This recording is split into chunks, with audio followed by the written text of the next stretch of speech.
नमस्कार दोस्तों, जय श्री राम, जय श्री राधे कृष्णा, हर हर महादेव।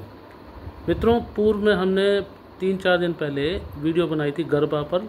गरबा में जो अश्लीलता हो रही है, जो अर्धनग्न कपड़े पहन करके जो जिस प्रकार से फिल्मी गानों पर डांस किया जाता है, ये गलत है। भक्ति में वातावरण होना चाहिए। गरबा में माता के भजनों पर नृत्य होना चाहिए, उसको हटा करके फिल्मों पर नृत्य कर लिया और अब जो है उनको एक बैचलर पार्टी की तरह से बना लिया गया है, मनोरंजन का, मस्ती का साधन बना लिया गया है। तो ये बैन होना चाहिए। हमने भी इसी प्रकार की बात रखी थी। तो अभी हमने एक वीडियो देखा, हमारे मित्र ने वो एक वीडियो भेजा अंकुर आर्य का, जो आर्य समाजी है और अपने चैनल का नाम आर्य समाजी रखने के बजाय रखा सत्य सनातन धर्म। पहली बात तो ये इसका चैनल का नाम ही तर्कसंगत नहीं है। तो सनातन शब्द पर सत्यार्थ प्रकाश में महर्षि दयानंद क्या बोल गए हैं वो बताने की आवश्यकता नहीं, सबको पता है। सनातन शब्द को ही नहीं मानते, ठीक है। तो चैनल का नाम ही सार्थक नहीं है। तो इसने जो कहा है वो देखिए।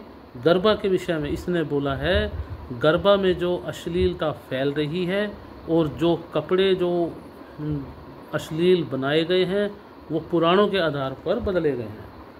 पहले इसकी वीडियो आप सुन के देखें और फिर उसके बाद में हम अपनी बात रखेंगे। क्या ये पहनावा किसी मंदिर प्रांगण में हो सकता है, जहाँ पर सामने देवी दुर्गा माता की मूर्ति रखी हुई है? क्या उसके सामने लड़कियों को इस प्रकार के वस्त्र पहन करके डांडिया के लिए आना चाहिए? लेकिन ये पूरा का पूरा कल्चर तैयार कैसे? ये पूरा डांडिया रास का जो प्रोग्राम है, इसको फैशन शो में बदला कैसे? ये बदला गया है पुराण के आधार पर, ये बदला गया है उन मिसकंसेप्शन के आधार पर। तो इस भाई ने कहा कि मंदिर प्रांगण में दुर्गा मैया के सामने, दुर्गा माता की मूर्ति के सामने इस प्रकार के अश्लील वस्त्र पहन करके नहीं जाना चाहिए, नहीं जा सकती। ये बदलाव हुआ पुराणों के आधार पर।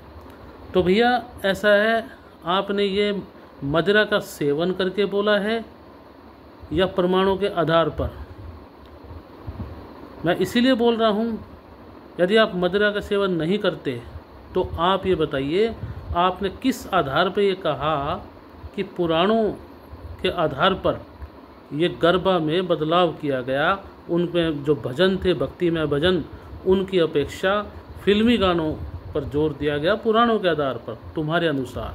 और जो कपड़े जो अश्लील बनाए गए, वो साड़ी या जो हमें ब्लाउज ना पहन करके अश्लील कपड़े, आधे नंगे कपड़े पहनना, वो पुराणों के आधार पर सिखाया। तुम्हारे अनुसार जो बदलाव किया गया, पति पत्नी के बजाय जो गरबा नृत्य होता था उसमें लड़कियों ने विधर्मियों को बुला लिया, अपने जो है पुरुष मित्रों को बुला लिया नृत्य करने के लिए तुम्हारे अनुसार। तो मित्रों, सबसे पहले तो मैं ये पूछना चाहूँगा अंकुर आर्य जी, पूर्व में आपने मुँह की खाई थी, हमारे मित्र कलिंग योद्धा जी ने और अभिलाष आनंद जी ने और सार्थक लवानिया जी ने आपको पटकनी दी थी ज़बरदस्त। रिकॉर्डिंग सनातन शंकर चैनल शंकर शर्मा जी ने भी डाली है, पूर्व में कलिंग योद्धा जी ने भी डाली थी, ठीक है। तो जहाँ पर आपने 2 प्रकार की भागवत कही थी कि जो भागवत चल रही है वो सुखदेव वाली भागवत नहीं है जो कथा सुनाई थी। तो ये झूठ आपने कहाँ से बोलना सीखा? पहले तो इस बात बताइए, क्या आप संस्थान में इसी प्रकार का झूठ बोलना सीखते हैं? आप अपने जो है इतने गिर गए हैं, अब झूठ बोलेंगे कि पुराणों के आधार पर अश्लील वस्त्र पहनाना सिखाया? अरे हमारे तो भागवत पुराण खोल करके देख लीजिए, वस्त्र हरण की लीला भगवान कृष्ण ने प्रेरणा ही इसलिए, वो लीला ही इसलिए की थी कि गोपियाँ नग्न होकर के स्नान कर रही थी यमुना नदी में। उनको ये प्रेरणा देने के लिए कि नग्न होकर के स्नान नहीं करना चाहिए, ठीक है। तो मैं चुनौतीपूर्ण तरीके से कहता हूँ अंकुर आर्य, खुले रूप से चैलेंज है।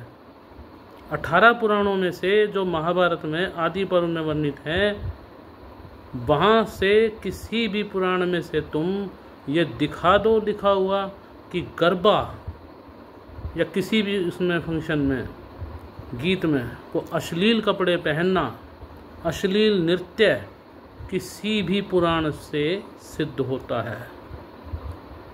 मुझे पता है इशारा कहाँ पर तुम्हारा। अजय जी, रासलीला की तरफ तुम बात कर रहे हो, तो मैं खोल करके कह देता हूँ, रासलीला पूरा प्रकरण पढ़ के देखो। वो जीवात्मा परमात्मा के मिलन की रात्रि थी। एक भी गोपी का प्राकृत शरीर नहीं था, अप्राकृत शरीर थे। गोपियाँ अपने घर पर अपने शरीर को छोड़ करके, उनकी जो जीवात्माएं हैं सूक्ष्म शरीर निकल के वो परमात्मा श्री कृष्ण से मिलने के लिए गई थी। और सबके वस्त्र पूरे थे, कई अधनंगे के वस्त्र नहीं थे जो इसमें देखने को गरबा में मिलते हैं, जो आप दिखा रहे हो। इस बात का तो हम समर्थन करते हैं कि गरबा में अश्लीलता बैन होनी चाहिए, इस तरह के आयोजनों को बैन करना चाहिए। गरबा वास्तव में जो होते थे माता के भजनों पर ही केवल होने चाहिए, फिल्मी गीतों पर नहीं होने चाहिए। ये युवा पीढ़ी को पथभ्रष्ट जो हो रही है उनको बिल्कुल मोटिवेट करना चाहिए इस चीज़ के लिए कि इसको, बुराई को त्याग दें। गरबा जो है सिर्फ भक्ति भावना के लिए होना चाहिए, फिल्मी गानों पर थिरकने के लिए नहीं, मौज मस्ती का साधन नहीं। इसके लिए तो हम समर्थन देते हैं। परंतु तुम ये कहो कि पुराणों के कारण ही अश्लीलता फैली गरबा में, इसको हम नहीं मानते। यदि तुम कहते हो तो प्रमाण दो। जय श्री राम।